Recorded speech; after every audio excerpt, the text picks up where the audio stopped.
जब आपकी मांगें आपका साथी पूरा नहीं कर सकता, तब आपका प्यार ढीला क्यों पड़ जाता है? रिश्तों में सुरक्षित होना अनिवार्य रूप से दुख और भय पैदा करता है।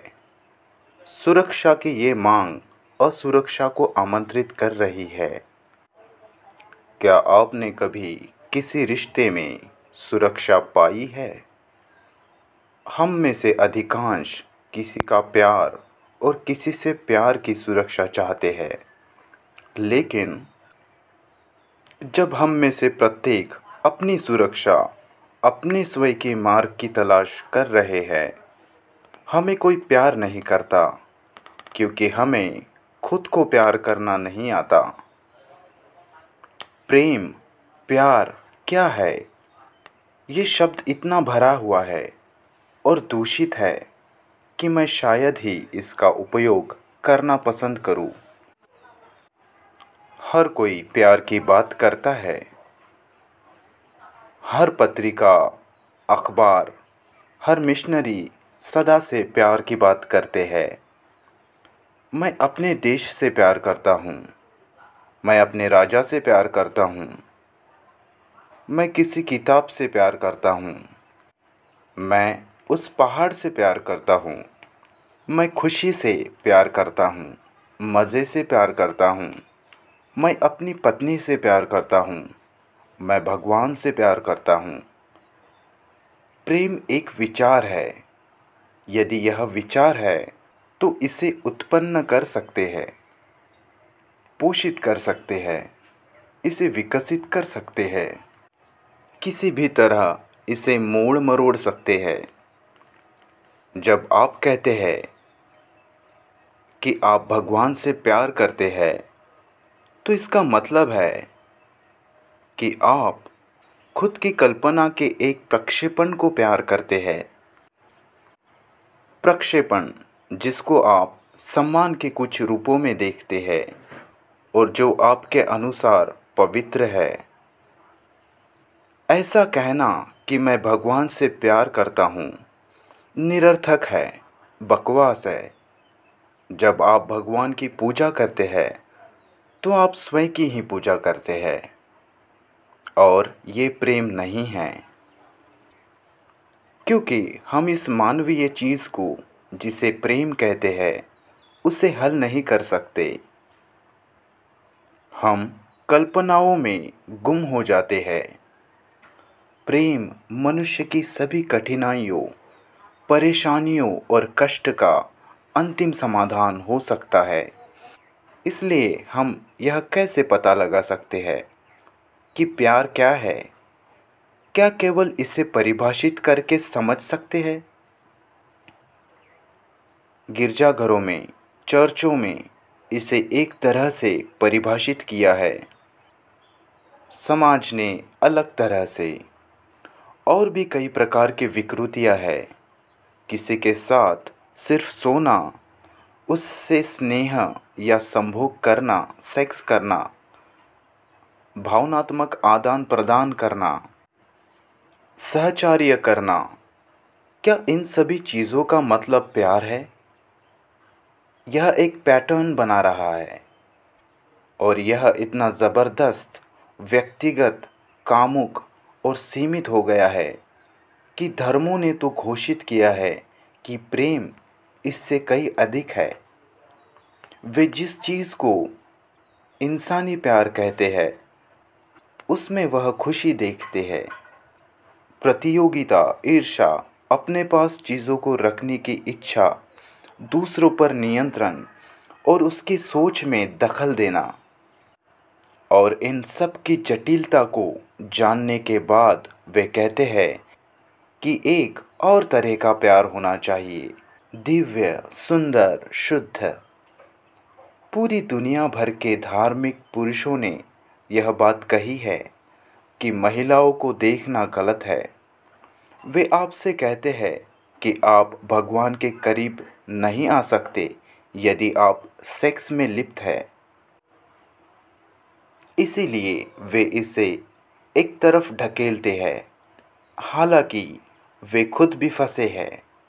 इसका शिकार हुए हैं। उन्हें यह अंदर ही अंदर खाए जा रहा है, लेकिन कामुकता से इनकार करते हुए उन्होंने अपनी आंखें बंद कर रखी है और इस पर बात भी नहीं करना चाहते, क्योंकि उन्होंने पृथ्वी की संपूर्ण सुंदरता को नकारा है। उन्होंने अपने दिल और दिमाग को भूखा रखा है। वे निर्जलित मानव हैं। उन्होंने सुंदरता को पूरी तरह नकारा है, क्योंकि सुंदरता स्त्री के साथ जुड़ी है। अगर मैं तुमसे कहता हूँ कि मैं तुमसे प्यार करता हूँ, तो क्या इसका मतलब यह है कि मैं और किसी से प्यार नहीं करता? अगर आप पूरे मानव जाति से प्यार करते हैं, तो क्या आप केवल किसी एक से प्यार कर सकते हैं? हमारे पास प्रेम तो नहीं है, बस प्रेम का विचार है, जो संस्कृति द्वारा विकसित हुआ है। इसलिए प्यार को समझने के लिए पहले तो हमें सदियों पहले का जाल और बंधन से मुक्त होना चाहिए। सभी आदर्शों और विचारधाराओं को दूर रखना चाहिए। यह क्या होना चाहिए और क्या नहीं होना चाहिए, किसी भी चीज़ को विभाजित करना कि वह क्या होना चाहिए और वह क्या है, जीवन से निपटने का सबसे भ्रामक और कपटी तरीका है। तो हमें कैसे पता लगेगा कि सच्चा प्रेम क्या है?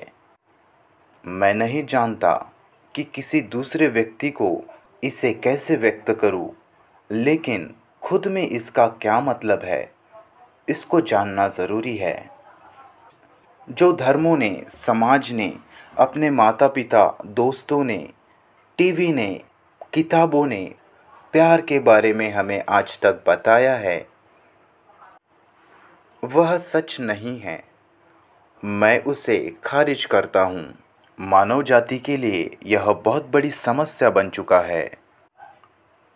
इसे हजारों तरीके से परिभाषित किया है।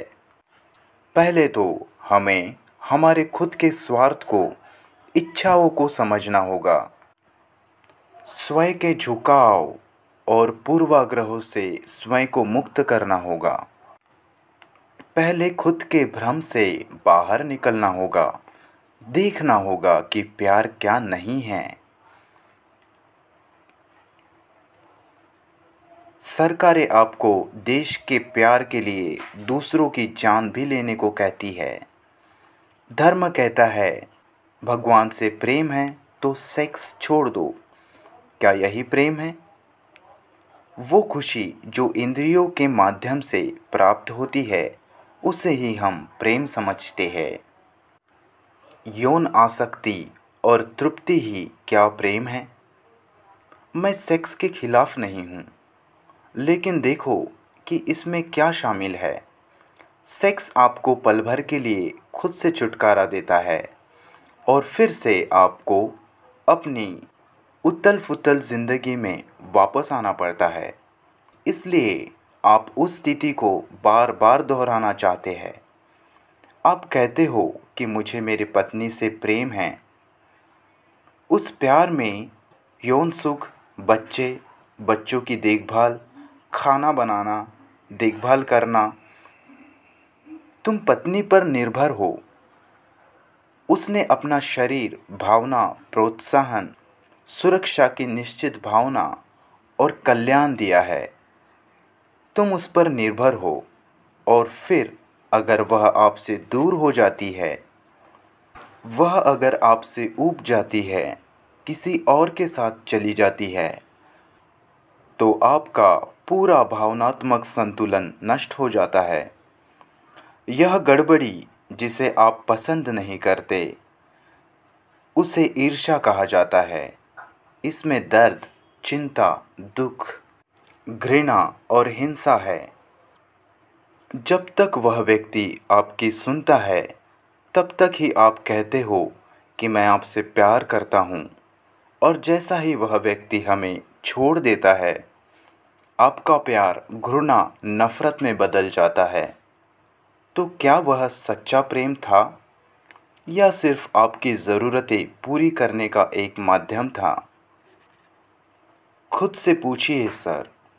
दूसरों को सुनना बंद करें और शुरू से सब नए से देखने की कोशिश करें कि क्या प्यार नहीं है। जब आपकी मांगें आपका साथी पूरा नहीं करता, तब आपका प्यार ढीला क्यों पड़ जाता है? क्या सच में यह प्यार है भी या नहीं?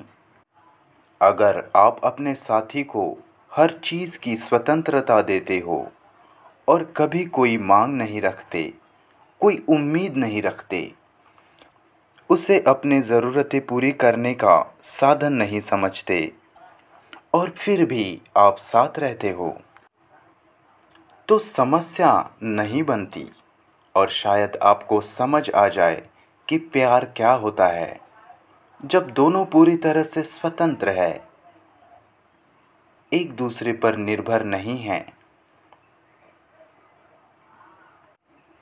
जब आप दूसरे पर निर्भर रहोगे तो दुख आएगा, चिंता आएगी, भय होगा और अगर भय है, तनाव है, तो प्यार मौजूद नहीं हो सकता।